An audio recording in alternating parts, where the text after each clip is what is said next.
মিলাদ কিয়াম সম্পর্কে আপনার মতামত কি?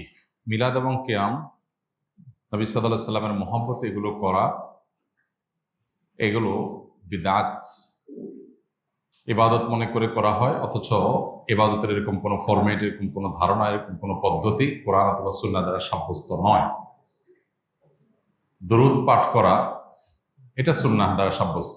দুরূদ পাঠের জন্য এই সম্মিলিত আয়োজন, একত্রিত হওয়া, এটার কোনো প্রমাণ নেই। নবী করিম সাল্লাল্লাহু আলাইহি সাল্লাম ওয়াজ নসিহতের জন্য, মাসআলা বলার জন্য, দ্বীনি কথা বলার জন্য সবাইকে একত্র করেছে, কিন্তু দুরূদ শরীফ পাঠের জন্য কখনো বলেন নাই আসো সবাই একসাথে হয়ে আমরা একটা দুরূদ পড়ি, এবং এরকম করতে তিনি বলেন নাই।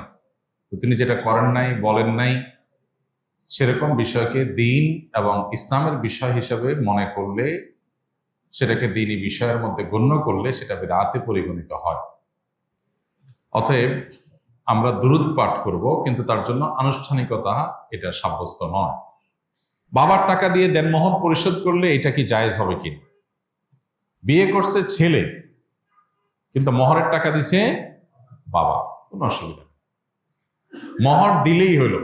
বাপ যদি দিয়ে দেয়, আপনি গরিব, বাপের টাকা পয়সা আছে, বাপ দিয়ে দিছে যে ঠিক আছে বাবা বিয়ে তুমি করো, মোহর আমি দিয়ে দিলাম, আলহামদুলিল্লাহ।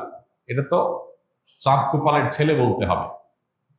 সবাইটা নিজেরটা নিজে কামাই করে দেওয়া লাগে। যদি কারোরটা কারোর বাপে দিয়ে দেয়, তাহলে এই ছেলে তো চাঁদ কোপাল নিয়ে জন্ম নিছে, সৌভাগ্যবান। হালাল মানে পরিপূর্ণ হালাল।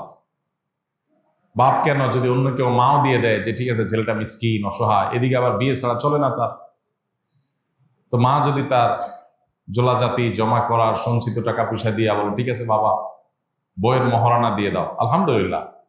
যারা বইয়ের মহারণা দেয় না, যারা ফাঁকি ঝুঁকি করে, যারা গড়িমসি করে, যারা টাকা ধার্য করে ভাবসাব নেয় 10 লাখ, 1 টাকা, 5 লাখ, 1 টাকা, 10 টাকাও দেওয়ার ধান্দা নাই, এইরকম চিটারি বাটপারি যারা করে, ওদের চাইতে বাপমার কাছ থেকে চায়া চিনতে নিয়ে দেওয়া আরো ভালো।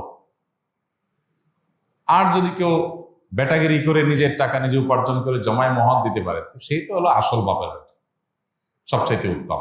আল্লাহ আমাদের তরুণদের সে তৌফিক দান করুন। তবে মেয়ের বাবারা মোহরের টাকা সহনীয় করেন, আল্লাহর ওয়াস্তে মোহরের টাকা সহনীয় করেন।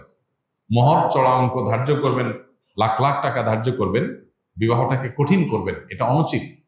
এটা অনুচিত।